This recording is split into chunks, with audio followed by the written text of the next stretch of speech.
আজ স্ক্রিনে থাকা তিনজন ব্যক্তির সঙ্গে আপনাদের পরিচয় করাই দেব। যেমনটি দেখছেন, একজন মহিলা এবং কি বাচ্চা, সে সহযোগিতা চাচ্ছেন। ঠিক তার পাশেই দুজন প্রতিবন্ধী ব্যক্তি যারা সহযোগিতা চাচ্ছেন।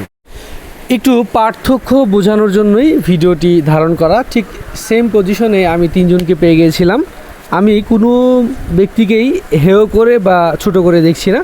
তিনজনই অভাবগ্রস্ত এবং কি অভাবী। তিনজনের মধ্যে যে ব্যক্তিটাকে বর্তমান স্ক্রিনে রাখা হয়েছে, উনি হচ্ছে প্রতিবন্ধী একজন লোক। সে চলাফেরা করাটা তার জন্য অনেক কষ্ট। হেঁটে চলতে পারে, কিন্তু তার পক্ষে চলাফেরা করে চলাটা অনেক কষ্ট। অর্থ নিচ্ছেন বা সহযোগিতা নিচ্ছেন, কিন্তু আরেকজন ব্যক্তি যাকে আমি বর্তমান স্ক্রিনে রেখেছি, সে চলতেই পারে না।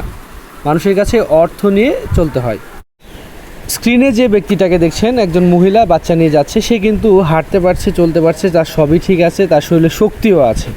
শুধু এই ধরনের ব্যক্তিদের জন্য, যারা একদম চলাফেরা করতে পারে না, একদমই অসহায় অবস্থায় থাকে, তাদের কিন্তু অসুবিধা হয়। যে দুজন ব্যক্তিকে আমি দেখালাম একদমই শারীরিক প্রতিবন্ধী, তাদের মতো যে ব্যক্তিগুলো আছে, তারা কিন্তু এই যে যারা শক্তিশালী বা কাজ করে খেতে পারে, এই ব্যক্তিদের জন্য সমাজে একদম এরা অনেক সময় অবহেলিত অবস্থায় থাকে।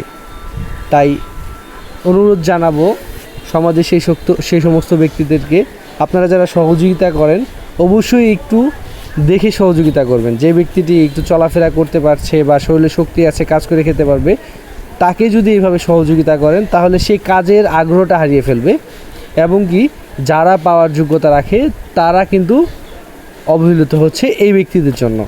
আমি কাউকে ছোট করে দেখছি না বা কাউকে হেয় করে দেখছি না, শুধু জানানোর জন্য ভিডিওটি করা।